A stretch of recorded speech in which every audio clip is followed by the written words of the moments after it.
sisters in Christ. As I told you last week, today, if you do not have your PVC with you, you will not attend Mass here today.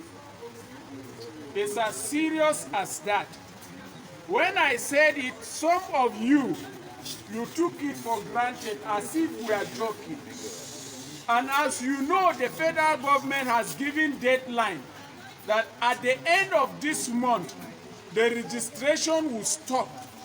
And we had already discussed this with the school management, that any student who does not have his or her PVC will automatically have carryover. Yes, and beginning from today, if you do not have your PVC, you cannot enter this chapel today and celebrate Mass with us. It's as serious as that. And for those of you coming from Jos Archdiocese, you must have known that it is said in Jos Archdiocese that if you do not have your PVC, you cannot receive communion. But here we know not everybody is a communicant. So what we'll do is, from today, if you are coming for Mass, carry your PVC. If you don't have your PVC, don't bother coming. Because there is no point having Christians fill the church. But during election, we have only a handful of them go out to vote. So it means our number, our population means nothing. So we want Christians to take their responsibility and their role seriously. So today I am serious about it. As I'm standing here, if you have your PVC, begin to come in. But if you don't have your PVC, find your way back home. You will not attend Mass here today. Is that clear?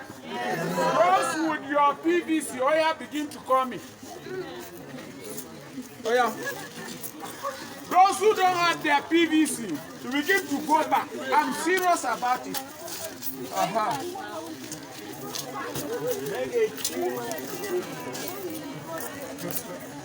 Going back.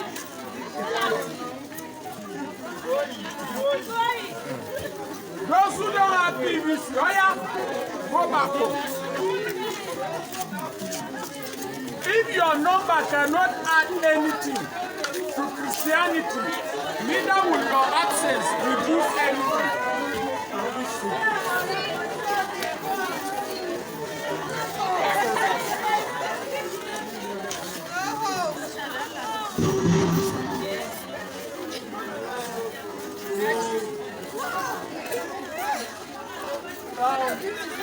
It's okay. So guys, let us look at this whole thing holistically. You know, hearing this man, I don't know, because I'm used to pastor, whether he's a reverend, whether he's a father or whatever, but all I know is a clergyman. When you hear what he's saying, you know, in one breath, you just like, what is the meaning of that? Everybody, if I want to vote, you can't force me not to vote. You can't force me to get this. You can't force me to do that. I'm supposed to have my freedom of how I'm going to worship. You can't deprive me of that. You know, from every angle, from every corner, you might be hungry. And again, the one that even that made me to open my mouth was when he said, if you're a student, if you don't have your PVC, automatic carryover. You know, like I said, if you just look at it from that angle, you say, what is their business with me having my PVC or not? It's none of your business. I can decide to vote and I can decide not to vote. My dear, it's more than that. Oh. If you look at it from another angle, it's more than that, because a lot of people are illiterate politically. A lot of people are illiterate in the sense that they don't even know the essence of this whole thing, because people are used to this suffering. They were born into this suffering. They were made to understand that this is the kind of life we're supposed to be living. They will tell you, oh, your forefather, the same thing has been happening. So people don't even see any need. And once they see a lot of violence during election time and people complaining, those who have gone to vote and all of that, they are kind of discouraged.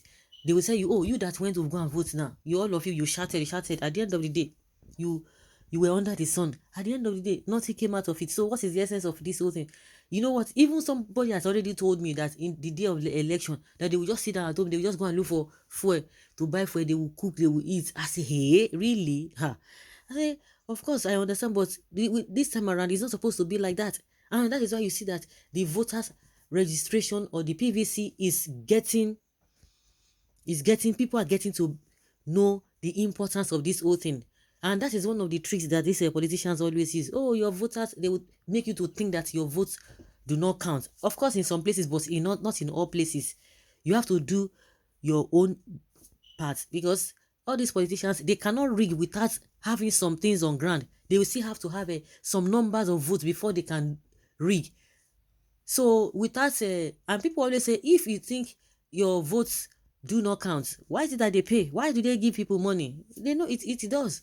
So you just have to do your best. And now the awareness is more now. And they need to force people to do that, because people will not want to do it. They say, I bet, forget it.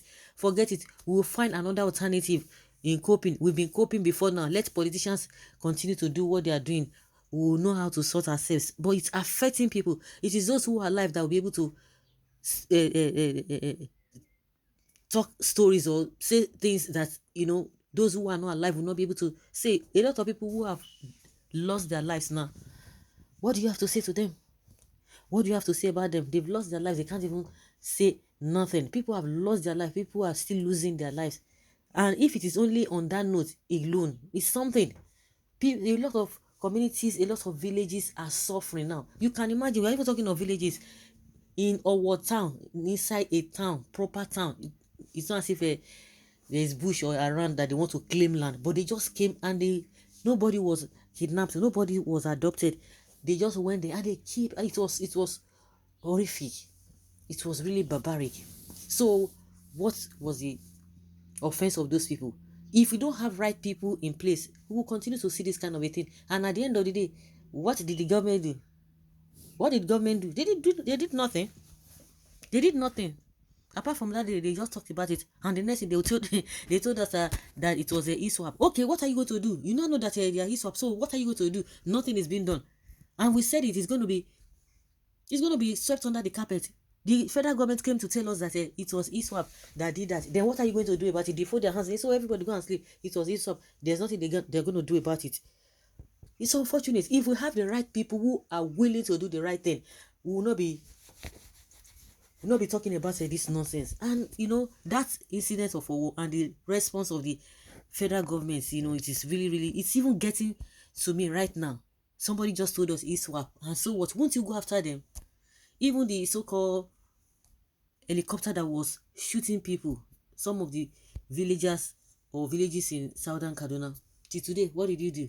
The Nigerian army did not come out with any concrete statements till today as we speak.